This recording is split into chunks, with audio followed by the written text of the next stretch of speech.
Bonjour, aujourd'hui je monte encore une autre K10, donc c'est une émergente qui est faite en cul de canard. Donc j'utilise un hameçon C49S de grosseur 10. Ça peut être aussi monté sur un numéro 12. J'utilise un fil olive 6.0 pour faire la boucle à l'arrière. Le corps, c'est dans le fond, c'est du dubbing de phoque, donc j'ai besoin d'un fil assez résistant. Donc on commence toujours par installer le fil sur la hampe de l'hameçon. Et je vais installer aussi un millard de couleur perle un numéro 12. Ça peut être aussi un numéro 10 si vous n'avez pas un numéro 12. Donc, on coupe en biseau la pointe pour faciliter la tâche si on veut. Une fois qu'on a installé le millard, on s'en va jusqu'à l'arrière de la mouche en prenant soin que le millard soit sous la hampe ou sur le côté de la hampe. Ça va faciliter le premier tour si on veut.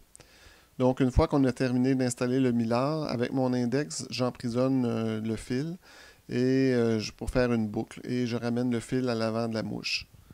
Dans le fond, le quart, c'est le 2 tiers de l'hameçon. Donc, dans la boucle, on va installer un peu de cire à dubbing et je vais utiliser un dubbing de phoque de couleur Insect Green. Donc, c'est un vert tendre. Et on se rappelle le dubbing de phoque, on fait des petites pincées. On ne veut pas avoir des gros tapons. Puis on essaie de le mettre de façon à ce que la boucle soit quand même assez régulière. Donc j'installe les petites pincées de dubbing de phoque. Peut-être encore une autre. Non, c'est correct. Je vais prendre ma tige à dubbing et je vais tourner vers l'arrière pour emprisonner les fibres. On voit que le phoque, c'est un matériel quand même qui est brillant, qui est translucide, qui donne beaucoup de vie à la mouche dans l'eau. Les fibres qui sont trop longues, on peut soit les enlever avec les doigts ou soit les couper au ciseau. À cette étape-ci, je les enlève, j'enlève celles qui sont vraiment trop longues. Puis en même temps, ça me permet de regarder puis d'avoir une boucle qui est uniforme sur toute la longueur. Je ne veux pas avoir de tapons.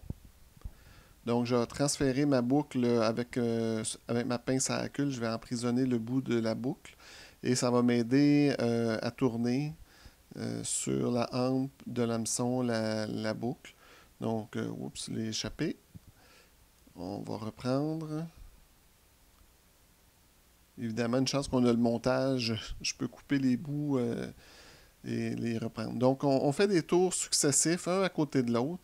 Et c'est là l'importance d'avoir une boucle qui est quand même assez uniforme. Euh, Comme ça, on a un corps qui est similaire d'un bout à l'autre. Quand on est moins habitué de monter ce genre de matériel, je sais qu'il y a des monteurs qui n'aiment pas faire du dubbing de phoque parce que c'est pas évident, mais dans le fond, c'est la pratique.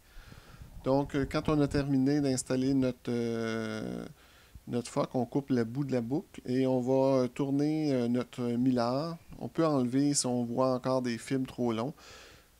Donc, pour vous montrer, j'utilise les ciseaux ou je peux utiliser mes doigts. C'est comme vous voulez. Dans le fond, c'est pour vous montrer qu'on peut faire les deux.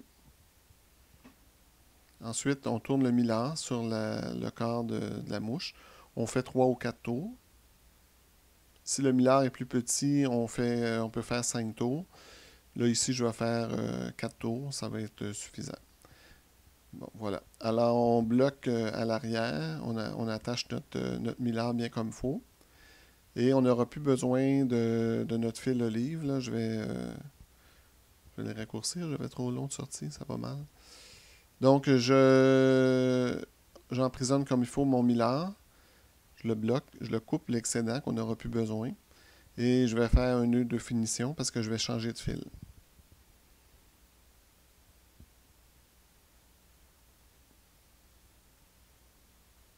Voilà. Pour continuer la mouche, je vais prendre un fil plus petit. Donc, je vais prendre un fil 8-0 de couleur brun. Donc, la vraie couleur, c'est camel. Donc, c'est pas brun foncé, c'est un brun. Remarquez que ça aurait pu être brun foncé aussi. Donc, j'installe mon fil et la première chose que je vais mettre sur c'est les pattes. Donc, c'est de la sarcelle. Donc, je vais prendre une plume de sarcelle. J'aime beaucoup les motifs sur les plumes de sarcelle. Ils sont assez distinctifs des autres. On peut prendre aussi du malheur. Donc, je prends une plume que je coupe la pointe et je vais l'installer de chaque côté pour que les pattes dépassent un peu du corps de la mouche. Donc ça représente un insecte qui est après sortir de sa carapace et c'est les pseudopates qu'il va avoir éventuellement s'il réussit à devenir un adulte. Donc on s'arrange pour que les pattes soient égales de chaque côté. Ouais, ça c'est bien. Et là, je vais utiliser 3 plumes de flanc, c'est-à-dire de cul de canard, donc naturel. Donc c'est un gris brun, beige, c'est dur à dire la couleur, là. Et c'est important que les 3 pointes soient égales. Je fais un tour de fil et je tire. Et je vais finir d'attacher solidement les 3 pointes. Dans le fond, ce qui est important, c'est que les pointes soient égales. Ensuite, à partir d'une plume de queue de faisan, je vais prélever, voilà, je vais prélever quelques fibres pour faire le thorax. Mais en même temps, je vais installer les fibres vers l'avant parce que c'est ce qui va me donner les pattes avant de la mouche.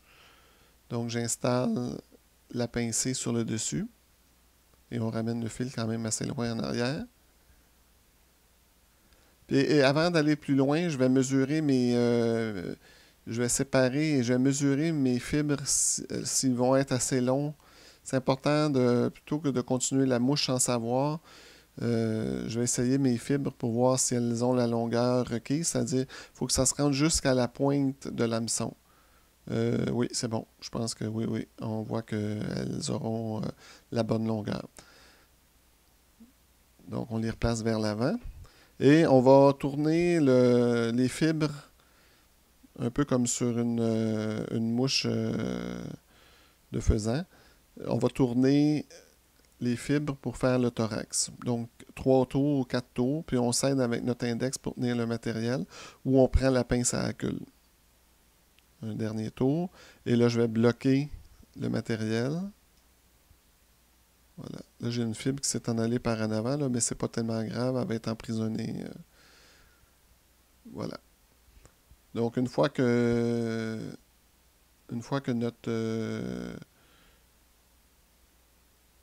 notre thorax est fait, bien là, on va placer les petites pattes vers l'arrière. Donc, on les sépare avec nos doigts, puis on tire pour qu'elles s'en aillent vers le bas le plus possible. Puis on va les bloquer avec notre fil de montage. On va faire quelques tours et les pattes vont être vers l'arrière. Elles sont un petit peu trop hautes, là, mais je vais les placer avec... Et j'installe les antennes. C'est facultatif sur cette mouche-là. Moi, j'aime bien, je trouve que ça donne un beau look à la mouche. Mais je vais vous dire honnêtement, les deux, avec ou sans antenne, la mouche est très productive. Donc, j'installe les antennes qui sont, dans le fond, 2 fibres toujours prises sur la même queue de faisan. Donc, je vais installer les deux. Une fois que je suis content de la longueur, je vais faire... Parce que là, j'avais fait juste un tour ou deux de fil. Une fois que je suis content de la longueur, je vais installer plus de fil. Là, je suis rendu à faire une espèce de boucle et je me sers de ma tige pour mettre de la colle ou sortir des fibres pour faire la boucle, pour m'aider. Puis si je ne suis pas content, je peux même tirer avec mon poinçon. C'est le mot que je cherchais tout à l'heure. Avec mon poinçon, je peux tirer sur les fibres vers l'arrière pour les ressortir. Donc, je m'assure que mon fil ne sera pas... je pousse sur le matériel pour me dégager un espace. Et je vais finir la tête de cette mouche-là. Donc, dans le fond, c'est une mouche vraiment intéressante. Le derrière de la mouche cale dans l'eau. Le cul de canard en avant fait flotter la mouche. Donc, la mouche, elle reste entre deux eaux. Je pêche cette mouche-là surtout en lac, mais c'est très, très bon aussi en rivière, mais je suis moins un pêcheur de rivière. Donc, une fois que le tout est terminé, Je vais couper le fil, je vais couper ce que j'ai plus besoin, là, dans le fond, les, les- les plumes de cul de canard. Et je vais sortir avec mon poinçon, je vais sortir les plumes des petites pattes avant parce que je les trouve trop hautes. Là, c'est dans le fond, c'est juste de placer les plumes et tout ça. Alors, je vous souhaite un bon montage, une belle saison de montage.